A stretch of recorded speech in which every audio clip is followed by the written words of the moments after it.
Today's topics for discussion are going to be pretty broad. We're going to be focusing mostly on best practices in Alaska. Best practices in Alaska are a common theme in my office.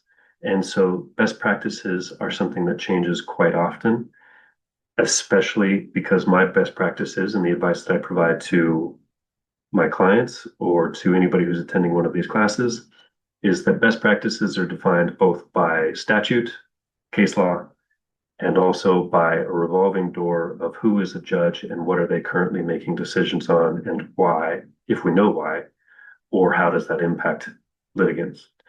That last bit is the piece that is hardest to find out from doing your own research. And it tends to be something that comes through only from people who find themselves in court a lot. And so if you tend to attend, that's fun.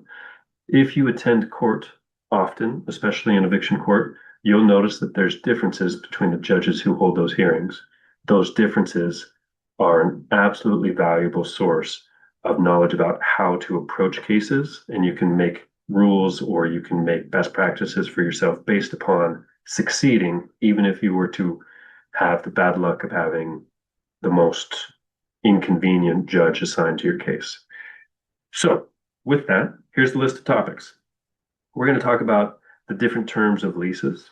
We're going to talk about screening or leasing up practices. Some of these terms might be specific to land to your terminology. This is a list that was given to me, but I understand the concept, but some of the terms are foreign to me, or at least might have to be explained. Then we're going to talk about lease overviews and important items. That's something that I'm probably going to go into a bit, but we'll still be skipping a huge set of information because it is so comprehensive. Then we'll be talking about various notices that can be used for evictions and for getting tenants to move out of your property, or at least to comply with the terms of the lease and to cure any breaches of lease. We'll be talking about a little bit of maintenance, what is required on different maintenance of the property, and how that can change depending on a few different factors. We'll get to that in a second. Then we're going to talk about move-outs. This is a pretty common topic, move-outs and the timelines, deadlines, when you have to do certain things, what's involved.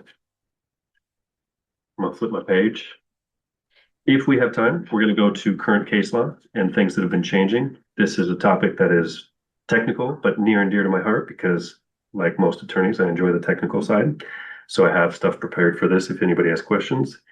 Then, if we have time, we are going to talk about limited liability entities, which are LLCs, S Corps, and C Corps, and why it might be a very good idea to hold real property inside an entity that is not a real person and instead a fictional entity. And that sometimes can be a trust as well, or another vehicle that holds property.